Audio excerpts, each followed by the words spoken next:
اللہ رب العزت کا کرم اور اس کا فضل ہے، اور اللہ رب العزت نے ہم سب کی ہدایت کے لیے، رہبری کے لیے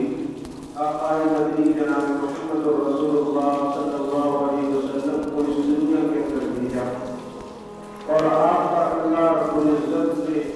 اپنا دستور، اپنا قانون، اپنا ضابطہ قرآن کے شکل میں نازل کیا۔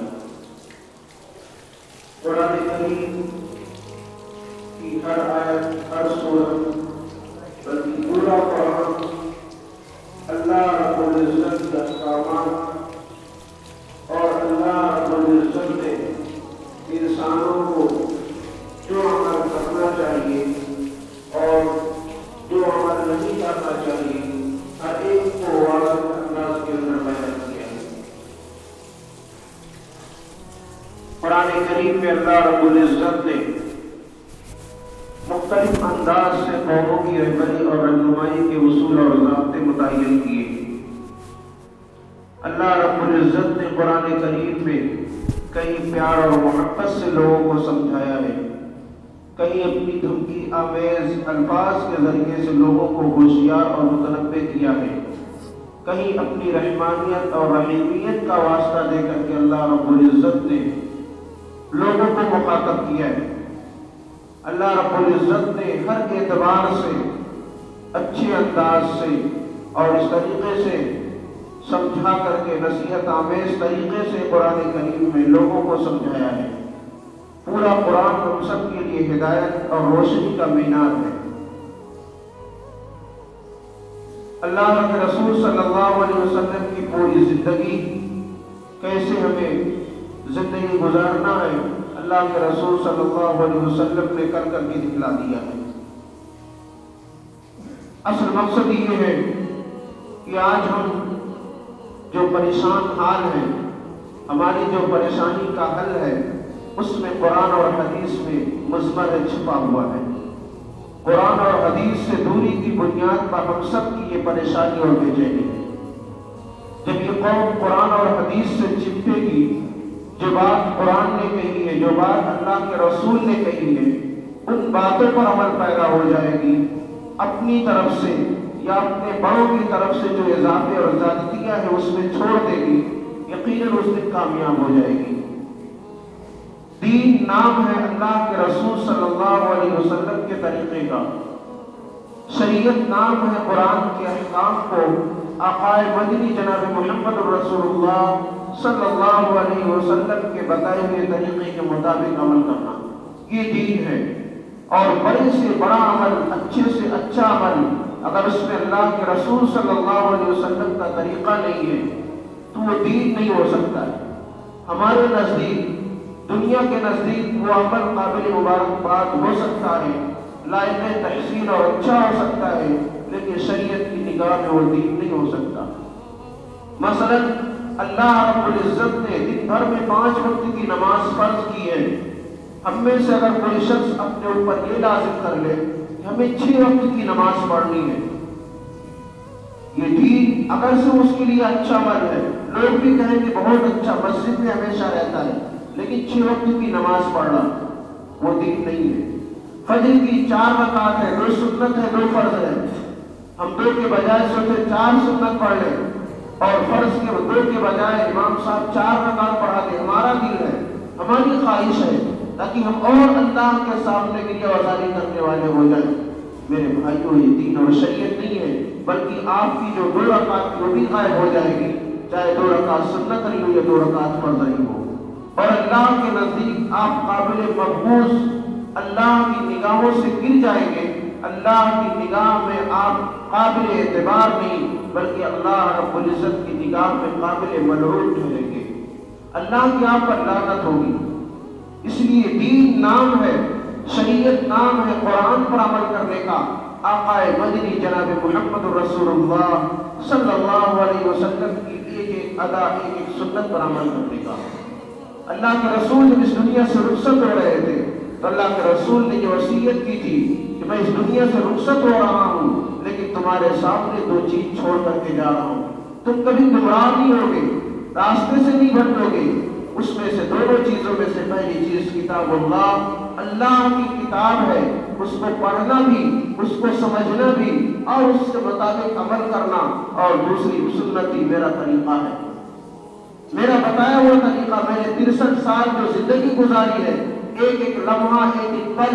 ایک ایک ادا، یہ اپنی زندگی میں بسا لو گے تم کامیاب ہو جاؤ گے۔ اس کے علاوہ اور کوئی اگر تم کام کرو گے، آپ کا دل کتنا اچھا کہے، اسے شریعت کہتی ہے بدعت، کل بدعت ضلالہ وکل ضلالۃ فی النار۔ دین اور شریعت میں کسی نئی چیز کا ایجاد کرنا اور اپنے من سے بڑھا لینا، یہ بدعت نئی چیز ہے، اور ہر نئی چیز دین کے اندر گمراہی ہے، اور ہر گمراہی انسان کو جہنم میں لے جانے والی ہے۔ میرے محترم بزرگوں، دوستوں، شعبان المعظم کا یہ مہینہ ہے، اس میں 14 اور 15 تاریخ کی ایک دن آتا ہے، ایک شب آتی ہے، اس میں بھی اللہ کے رسول صلی اللہ علیہ وسلم نے کچھ احکامات، کچھ شریعت، کچھ ثواب اور اجر کی چیزیں اللہ کے رسول نے بیان کی ہیں۔ ان ایام کی بھی اللہ کے نزدیک کچھ قدر ہے۔ یہ ایام، اس سے پہلے ہم نے ہفتے میں نے بتلایا تھا، یہ اللہ رب العزت کا خاص تحفہ ہے،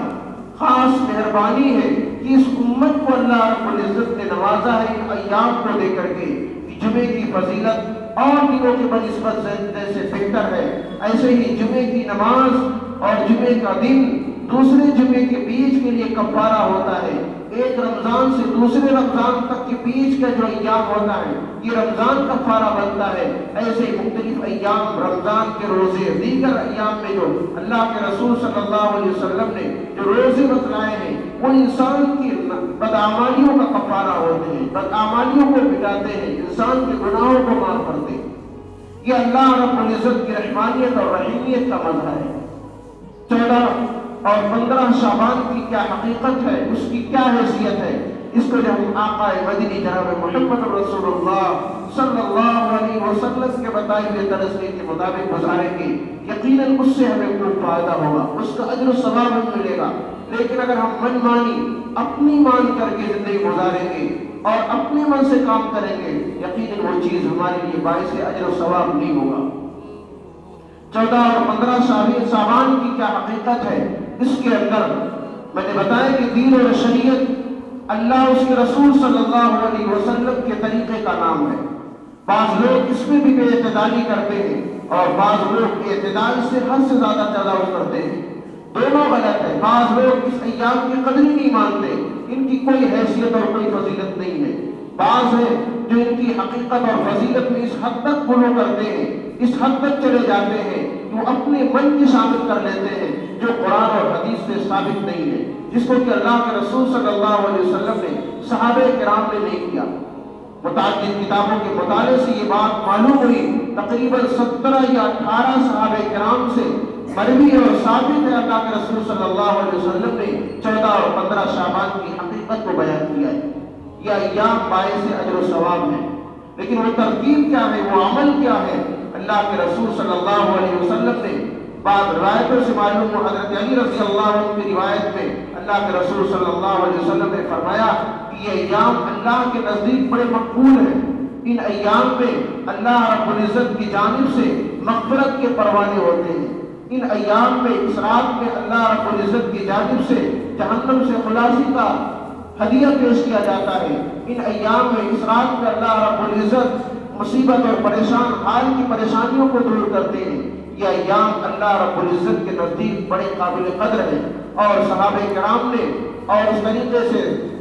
صحابہ کرام کے بعد کے لوگوں نے ان ایام کی قدر کی ہے۔ خود اللہ کے رسول صلی اللہ علیہ وسلم کا معمول یہ تھا کہ پورے شعبان اللہ کے رسول صلی اللہ علیہ وسلم قدر کرتے تھے۔ خود اس سے پہلے میں نے بتایا کہ اللہ کے رسول صلی اللہ علیہ وسلم رجب کا چاند دیکھتے ہی رمضان کی تیاری میں لگ جاتے تھے، اور رجب ہی سے اپنے دن کے اندر، اپنے ٹائم اور ٹیبل کے اندر تبدیلیاں کرتے تھے، نمازوں کے اندر اضافہ ہوتا تھا، روزے کے اندر اضافہ ہوتا تھا۔ بعض روایتوں کے اندر آتا ہے کہ اللہ کے رسول پورے شعبان کے مہینے میں روزہ رکھتے تھے۔ یہ اس مہینے کی قدر، اور خاص طور سے 14 اور 15 شعبان کی جو رات آتی ہے، اس رات کی جو اہمیت اور فضیلت ہے، اللہ کے رسول صلی اللہ علیہ وسلم سے بعض روایتوں سے معلوم ہوتا ہے۔ اللہ کے رسول نے فرمایا کہ بنو کلب کے اندر جو بکریاں ہیں، ان بکریوں کی جو جسم پر بال ہوتے ہیں، اللہ رب العزت اس سے بھی زیادہ لوگوں کی مغفرت فرماتے ہیں۔ یہ ایک مثال تھی، تمثیل تھی، یعنی ان کی بکریاں بنو قلب جو ہوتے تھے وہ بکریاں پالتے تھے اور ان کی بکریوں کے جو بال ہوتے تھے بہت زیادہ ہوتے تھے۔ ایک اور بکریاں اور بھی تھی لیکن ان کی بکریوں کے جو بال ہوا کرتے تھے بڑے گھنے ہوتے تھے، بہت زیادہ ہوتے تھے۔ اللہ کے رسول نے مثال دے کر سمجھایا، جیسے ان بکریوں کے بالوں کو گننا مشکل ہے، اللہ رب العزت کی بے پناہ رحمتیں اور برکتیں اس نات میں جو نازل ہوتی ہیں اس کو بھی گننا مشکل ہے۔ اللہ رب العزت کی خاص توجہ ہوتی ہے، اللہ رب العزت اپنے بندوں پر مہربان ہوتا ہے۔ اس رات کو اللہ رب العزت کی عبادت میں، نمازوں میں اور اس طریقے سے ذکر میں، تلاوت میں، درود شریف کے ایام کو اس رات کو گزارنا چاہیے۔ اس رات کی فضیلت یہ ہے، اس رات میں اللہ کے رسول صلی اللہ علیہ وسلم نے بتلایا کہ آج کی رات اللہ رب العزت توبہ کو قبول کرتا ہے۔ آج کی رات اللہ رب العزت آسمانی دنیا پر نازل ہوتا ہے اور اعلان کرواتا ہے، کہتا ہے کہ فرشتے اعلان کرو کہ تمہارا رب کہتا ہے کہ حل من مستغفر فاغفر له، ہے کوئی مغفرت طلب کرنے والا میں اس کو معاف فرما دوں، ہے کوئی مصیبت میں مبتلا میں اس کی مصیبت کو دور کر دوں۔ یہ اللہ رب العزت کی جانب سے اس رات خاص طور سے مہربانی ہوتی ہے۔ اللہ رب العزت اعلان فرماتا ہے کہ آؤ مجھ سے مغفرت مانگو، میں مغفرت کرتا ہوں، آؤ مجھ سے اپنے پریشانیوں کا حل تلاش کرو، آؤ میں تمہاری پریشانیوں کو دور کروں گا۔ اللہ رب العزت رات بھر اعلان کرواتے ہیں فرشتے سے، اور اللہ رب العزت اس رات کے اجر و ثواب کو، عبادتوں کو، ذکر کو، تلاوت کو، دعا کو اللہ رب العزت قبول فرماتے ہیں۔ اور اس رات اللہ رب العزت اتنے لوگوں کے مغفرت کے پروانے دیتے ہیں کہ جتنی بنو قلب کی بکریوں کے جسم پر بال ہوتے ہیں اتنے لوگوں کو اللہ رب العزت معاف فرماتے ہیں، اتنے لوگوں کی مغفرت فرماتے ہیں۔ اور بعض روایت کے اندر آتا ہے اس سے بھی زیادہ لوگوں کو جہنم سے لوگوں کو نکال کر کے جنت میں اللہ رب العزت داخل کرتے ہیں۔ وہ ان لوگوں کو جہنم سے خلاصی ملتی ہے اور جنت میں داخل کیا جاتا ہے۔ یہ اللہ رب العزت کی خاص مہربانی ہے۔ ان ایام کی ہمیں قدر کرنی چاہیے۔ ان ایام کی قدر یہ ہے، ان ایام کو جیسے کہ صحابہ کرام نے عمل کیا ہے اس کے مطابق ہمیں عمل کرنا چاہیے۔ مثلاً ان ایام میں کثرت سے ہمیں نفل نمازیں پڑھنی چاہیے، کثرت سے تلاوت کرنا چاہیے، کثرت سے ذکر کرنا چاہیے، کثرت سے آقا مدنی جناب محمد رسول اللہ صلی اللہ علیہ وسلم پر درود شریف کا نذرانہ پیش کرنا چاہیے۔ لیکن ان ایام میں شیطان کب خوش ہو، شیطان کو ان ایام کو دیکھ کر کے جلتا ہے، اس کے دل میں تکلیف ہوتی ہے کہ یہ بندے کہیں اللہ رب العزت کی مغفرت نہ طلب کر لے، یہ کہیں اللہ رب العزت ان لوگوں کو بخش نہ دے، اللہ رب العزت کی کہیں مہربانی ان پر نہ ہو جائے۔ اس لیے ہمیں مختلف قسم کے لہو و لعب میں مشغول کرتا ہے، ہمیں ان خرافات میں مشغول کرتا ہے جس سے ہماری عبادت میں خلل پڑ جائے، ہماری عبادت ناقص ہو جائے، ہماری عبادت اللہ کو راضی کرنے کے بجائے ناراض کرنے کا سبب بن جائے۔ اس دن ہمیں پٹاخوں میں، پھلجھڑیوں میں مشغول کرتا ہے، پیسوں میں آگ لگانے پر مشغول کرتا ہے کہ ہم پیسوں میں آگ لگاتے ہیں، نہ معلوم کتنے لوگوں کی زندگیاں برباد ہوتی ہیں، کتنے بچوں کے ہاتھ جلتے ہیں، کتنے پیسوں کو ہم بیکار ضائع کرتے ہیں۔ یہ شیطان ہمیں مشغول کرتا ہے، اور کون کرتے ہیں؟ ہم لوگ کرتے ہیں، اپنے بچوں کو خرید کر دیتے ہیں۔ ابھی وہی بچے، وہی آپ سے کوئی مطالبہ کر لے میرا پڑوسی بیمار ہے، 100 روپے کی ضرورت نہیں نکلے گی، لیکن اپنے بچوں کے لیے بیکار کام کے لیے ہزاروں روپے ہم برباد کرتے ہیں، کتنے روپے ہم ضائع کرتے ہیں۔ یہ شیطان صرف ہم سے کرواتا ہے تاکہ ہم ہمارے پیسے برباد کر کے اللہ رب العزت کو یہ رات محبوب ہے، آج کے دن اللہ کو راضی کر لے، اپنے مغفرت کے پروانے بنا لے، اللہ کے محبوب بن جائے، لیکن ان گناہوں میں مشغول ہو کر کے ہم اللہ رب العزت کو ناراض کرنے والے بن جاتے ہیں۔ اللہ کے رسول صلی اللہ علیہ وسلم نے تمام فضول خرچی سے سختی کے ساتھ منع کیا ہے، اور ان ایام میں، ان اوقات میں جبکہ اللہ رب العزت کی جانب سے تجلیات ہوتی ہے، اللہ کی رحمت شامل حال ہوتی ہے، ہم پٹاخوں میں اور پھلجھڑیوں میں مشغول ہو جائیں اور دنیا کے اور کاروبار میں مشغول ہو جائیں۔ میرے بھائیوں، یہ ایمان والے اور مسلمان کا شیوانی، اللہ رب العزت کی مہربانی، اللہ رب العزت کی محبت ہمارے ساتھ ہوتی ہے۔ اس رات اللہ رب العزت کتنا مہربان ہوتا ہے اور ہم دنیا کے لو لعب میں مشغول ہو جائیں۔ تو اس رات کرنے کے جو عمل ہے وہ یہی ہے کہ کثرت سے اللہ رب العزت کا ذکر ہو، کثرت سے نوافل پڑھی جائے، اور سب سے بڑی چیز ان راتوں کی قدر یہ ہے کہ ہم جتنی تنہائی میں کر سکیں اتنی تنہائی میں کریں، شور و غل نہ مچائیں۔ آج کل ہمارا ماحول ہی ہو گیا ہے کہ ہم بالکل مسجدوں کو ایسا آباد کرتے ہیں کہ وہ لہو کا سامان بن جاتا ہے، قبرستان کو ایسا آباد کرتے ہیں وہ بھی ایک دم بالکل ایسا لگتا ہے کہ میلے اور ٹیلے کی شکل اختیار کر گیا۔ حالانکہ شریعت نے یہ بات بیان فرمائی ہے کہ اگر آپ کو عبادت کرنی ہے تو گوشے تنہائی میں عبادت کرو، مسجد میں عبادت کرنی ہے تو ایسا شور و غل نہ ہونے پائے کہ آپ ہے، آپ کا رب آپ کے سامنے ہے، آپ گھر کی تنہائی میں بیٹھ کر کے عبادت کریے۔ اگر آپ بھیڑ میں مسجد میں بیٹھے ہوئے ہیں، لو لائن میں مشغول ہیں، اس سے بہتر ہے کہ آپ اپنے گھر کے کمرے میں تنہائی میں بیٹھے ہو، آپ ہو، آپ کا رب ہو، آپ پیشانی اپنے رب کے سامنے جھکائے ہوئے ہو، اور آرزو حسرت و ندامت کے آنسو گر رہے ہو مصلی پر، آپ کی آنکھوں سے آنسو جاری ہو، توبہ اور استغفار کر رہے ہو، وہ اللہ کے نزدیک ایک گھڑی، ایک لمحہ اللہ کے نزدیک محبوب ہے۔ اس عمل کے آپ رات بھر مسجد میں رہیے، اپنے دوستوں کے ساتھ شور و غل کریے، گپے ماریے، اور اس طریقے ہنسی اور مذاق کی محفلیں سجائیے۔ اس سے کئی زیادہ بہتر ہے آپ صرف 2 رکعت نماز پڑھ کر کے اپنے رب کے سامنے مصلی پر کھڑے ہو کر کے آہوازاری کریے، گریہ زاری کر کے اور سو جائیے۔ اس رات کی فضیلت ہے، تنہائی میں آپ کو عبادت کرنی ہے، شور و غل نہیں کرنا ہے، ہنگامہ نہیں کرنا ہے، لوگوں کو دکھانا نہیں ہے کہ میں رات بھر جاگتا ہوں، میں نے آج 10 پارے پڑھے ہیں، آج مقابلہ ہوتا ہے کہ میں نے 20 پارے پڑھے ہیں، تیسرے مقابلہ ہوتا ہے کہ میں نے ختم مکمل کر لیا ہے۔ یہ مقابلہ صرف دکھاوے کے لیے۔ میرے بھائیوں، اس رات کی قدر یہ ہے، آپ تنہائی میں، آپ نے تنہائی میں گناہ کیے ہیں، آپ کا گناہ آپ کا رب جانتا ہے، آپ کا دل جانتا ہے، آپ جانتے ہیں، آپ اپنے رب کے سامنے تنہائی میں روئیے، تنہائی میں آوازاری کریے، تنہائی میں گریہ زاری کریے، اور خوب مانگیے اللہ سے، اپنی پریشانی کو رکھیے کہ اللہ میں پریشان حال ہوں، گناہوں میں ڈوبا ہوں، تو معاف فرما دے۔ آج تو مغفرت کے وعدے ہیں، آج تیری جانب سے بنی کرم کے بکریوں سے زیادہ لوگوں کی توبہ قبول ہو رہی ہے، جہنم سے خلاصی نہیں مل رہی ہے۔ اے اللہ، آج کے دن تو روزی کا فیصلہ فرمانے والا ہے، آج کے دن یہ فیصلہ فرمانے والا ہے کہ کون لوگ سال بھر نیک کام کرنے والے ہیں، کون سال بھر بدی کے کام کرنے والے ہیں، گناہ کے کام کرنے والے ہیں۔ اے اللہ، آج کے دن میرے فیصلے کو، میرے تقدیر کو صحیح کام کی طرف لکھ دے، اچھا کام کرنے والوں میں شامل فرما دیجیے۔ یہ تنہائی کے کام ہے۔ اللہ کے رسول قبرستان جانے کا مسئلہ جہاں تک ہے، اللہ کے رسول صلی اللہ علیہ وسلم نے سے یہ بھی ثابت ہے کہ حضرت عائشہ صدیقہ رضی اللہ عنہا سے مروی ہے، فرماتی ہے کہ رات میں سو رہی تھی، رات میں بستر پر دیکھا کہ آقا مدنی جناب محمد رسول اللہ صلی اللہ علیہ وسلم بستر پر غائب ہے، مجھے تکلیف ہوئی کہاں غائب ہو گئے، باہر نکل کر دیکھا تو اللہ کے رسول جنت البقیع میں تشریف لے گئے ہیں۔ حضرت عائشہ بھی پہنچی، دیکھا عائشہ تم بھی آ گئی، کہا اللہ کے رسول میں نے دیکھا کہ آپ نہیں ہیں، تمہیں تلاش کرتی ہوئی آ گئی۔ اللہ کے رسول نے فرمایا کہ عائشہ آج 15ویں شب ہے، آج کے دن اللہ رب العزت بنو کلب کے بکریوں کے بال کے برابر لوگوں کو جہنم سے نکال کر کے جنت میں داخل کریں گے۔ اس لیے میں یہاں قبرستان چلا آیا، اللہ کو یاد کرنے کے لیے، تنہائی کا گھر ہے، اور اس میں آنے کے بعد مجھے اپنی قبر بھی یاد آئے گی، اور یہ یہاں جو بھائی میرے مدفون ہیں یہ بھی یاد آئیں گے۔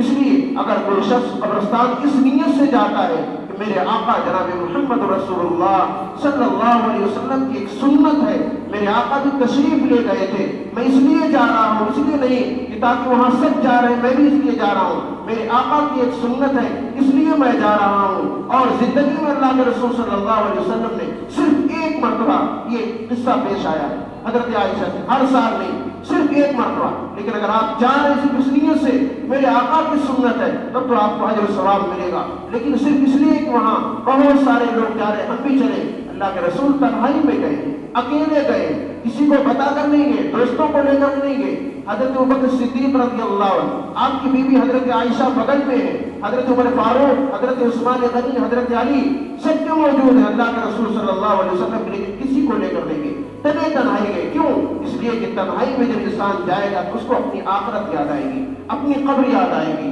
اللہ یاد آئے گا، اپنی گناہ یاد آئیں گے، اپنی توبہ یاد آئے گی، اور میلے اور کھیلے کی شکل اختیار کرنا یہ میرے بھائیوں شریعت نے اس کی کہیں سے اجازت نہیں دی ہے۔ اس لیے میں نے کہا کہ یہ بابرکت رات ہے، راتوں کی ہمیں قدر کرنی چاہیے، اور اللہ کے رسول نے ایک وعید یہ بھی بیان فرمائی، اس بابرکت رات میں کچھ لوگ ایسے بھی ہیں جن کو اللہ رب العزت اس بابرکت رات کو معاف نہیں فرمائے گا، بے نامحروم لوگ، اللہ ہم سب کو اس سے حفاظت فرمائے۔